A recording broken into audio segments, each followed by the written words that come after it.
WBSSC group C এবং group D এর result তোমরা কিভাবে চেক করবে? অনস্ক্রিন তোমরা দেখতে পাচ্ছ অফিসিয়াল ওয়েবসাইটে চলে আসবে। আসার পরে এই যে দেখতে পাচ্ছ রেজাল্ট ইন্টিমেশন লেটার, এখানে তোমরা জাস্ট ক্লিক করবে। এই যে এই রেজাল্ট ইন্টিমেশন লেটার, জাস্ট এখানে তোমরা ক্লিক করবে। তো আমরা জাস্ট এখানে ক্লিক করব। ক্লিক করার পর আমাদের সামনে এরকম একটা ইন্টারফেস ওপেন হয়ে যাবে এবং এখানে তোমরা কি করবে, এখানে আসার পর তোমাদের রোল নাম্বার দিয়ে দেবে, তারপরে দেবে তোমাদের ক্যান্ডিডেট নেম, তোমার নামটা দেবে ইন ক্যাপিটাল লেটার্সে কিন্তু দিতে হবে, এবং তারপরে সিকিউরিটি চেক, এই যে দেখতে পাচ্ছ এখানে তুমি এই যোগ করে যেটা হবে অ্যান্সারটা দেবে, তারপরে রেজাল্ট কিন্তু চেক করতে পারবে। এইবার সবথেকে যেটা বড় প্রবলেম সেটা হচ্ছে এই যে নতুন একটা আপডেট এসছে, সেটা হচ্ছে ইন্টারভিউ বাতিল হতে চলেছে। এবার দেখো, ইন্টারভিউ যদি বাতিল হয় তাহলে কার লাভ কার ক্ষতি? ধরো তুমি মাধ্যমিকে ভালো নাম্বার পেয়েছো, তুমি ফার্স্ট ডিভিশন পেয়েছো মাধ্যমিকে, এবং এবছরের পরীক্ষাটা তুমি ভালোভাবে দিয়েছো, মানে গ্রুপ সি পরীক্ষা ভালো করে দিয়েছো, ভালো হয়েছে, তাহলে তোমার কোনো সমস্যা নেই। কিন্তু তোমার মাধ্যমিকে নাম্বার খারাপ ছিল, হয়তো তুমি থার্ড ডিভিশনে পাস করেছো, কিন্তু পরীক্ষা এই যে গ্রুপ সি এর পরীক্ষা তোমার ভালো হয়েছে, গ্রুপ সি এর পরীক্ষা ভালো হয়েছে, মাধ্যমিকে তোমার কিন্তু নাম্বার ছিল থার্ড ডিভিশনের নাম্বার, এবং তুমি ইন্টারভিউয়ের জন্য ভালো মতো প্রস্তুত, কিন্তু তাহলে এখানে তোমার ক্ষতি। তুমি ইন্টারভিউতে যতই প্রস্তুত হও, যত ভালো মতোই তোমার নাম্বার থাকুক, তুমি কিন্তু মাধ্যমিকের নাম্বারের জন্য অর্থাৎ অ্যাকাডেমিক স্কোরের জন্য পিছিয়ে যাবে। যার পরীক্ষা খারাপ হয়েছে সে কিন্তু অ্যাকাডেমিক স্কোরে এগিয়ে যাবে যদি ইন্টারভিউটা বাতিল হয়ে যায়।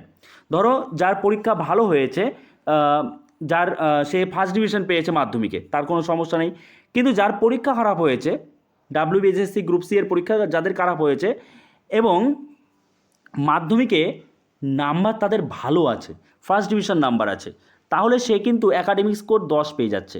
কিন্তু একজনের এই যে পরীক্ষা, সেই পরীক্ষা ভালো হয়েছে, মাধ্যমিকের নাম্বার কম আছে, তাহলে অ্যাকাডেমিক স্কোর সে কিন্তু পিছিয়ে যাবে।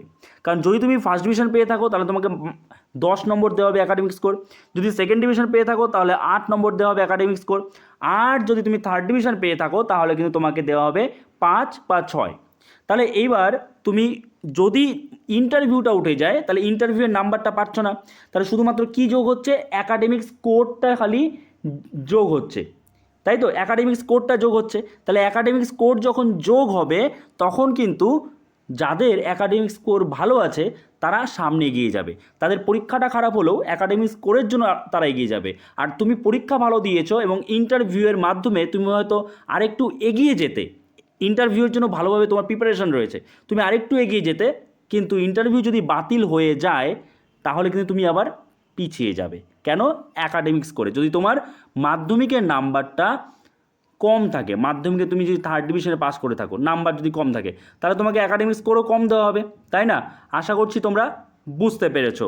ওকে, তো এইবার বিষয়টা হলো এই হচ্ছে অবস্থা।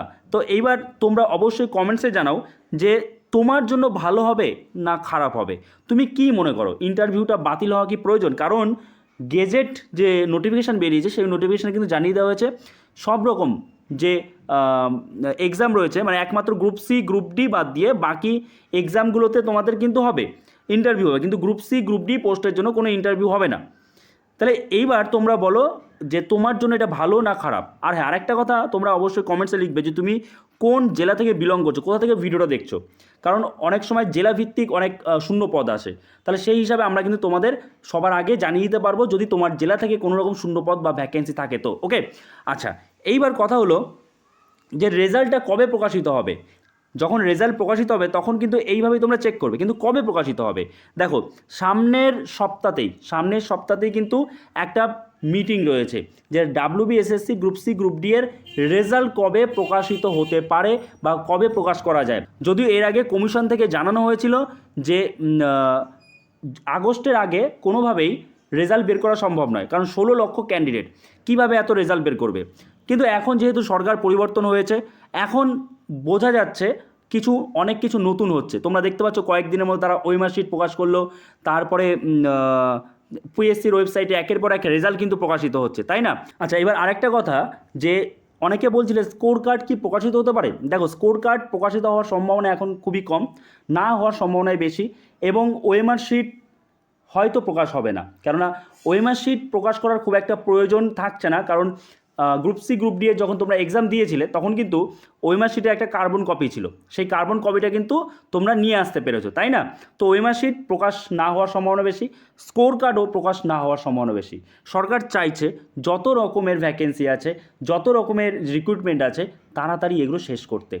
কেননা সরকারি স্কুলে বা সরকারি বিভিন্ন দপ্তরে কাজের জন্য লোকের প্রয়োজন, তার জন্য নতুন রিক্রুটমেন্টের প্রয়োজন।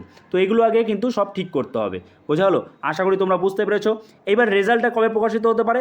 রেজাল্টটা এইটা হচ্ছে মে মাস, জুন, জুলাই, জুন মাস বা জুলাই মাস, জুন মাসের মাঝামাঝি থেকে জুলাই মাসের প্রথম দিক, এর মধ্যেই আশা করা যাচ্ছে রেজাল্ট পেয়ে যাবে। এবার দেখো আরও একটা কথা তোমাদের বলে দিই, যে ইন্টারভিউ বাতিলের বিষয়টা, এটা কিন্তু নোটিফিকেশনের মাধ্যমে জানানো হয়েছে গ্রুপ সি গ্রুপ ডি এর ইন্টারভিউ আর হবে না, কিন্তু এটা ডিরেক্টলি বলা হয়নি যে এই রিক্রুটমেন্ট, যে আগের রিক্রুটমেন্ট 25-26 যে রিক্রুটমেন্ট, এইটাই কি বাতিল হবে নাকি হবে না, এইটা কি সম্পর্কে কিন্তু ডিটেলস বলেনি। যতক্ষণ না অফিসিয়াল নোটিফিকেশান আসছে ততক্ষণ আমরা কনফার্ম হতে পারছি না, কিন্তু এইটাতে না হলেও পরের যে এক্সাম হবে গ্রুপ সি গ্রুপ ডির ক্ষেত্রে, সেক্ষেত্রে কিন্তু কোনো রকম ইন্টারভিউ আর নেওয়া হবে না, এবং এটাতেও ইন্টারভিউ না নেওয়ার একটা সম্ভাবনা রয়েছে, তবে সম্ভাবনাটা খুবই কম। ওকে, যখনই কোনো আপডেট আসবে আমি অবশ্যই তোমাদের সবার আগে ভিডিওর মাধ্যমে জানিয়ে দেবো। ওকে, সো দেখা হচ্ছে নতুন কোনো ভিডিওতে, সবাই ভালো থেকো।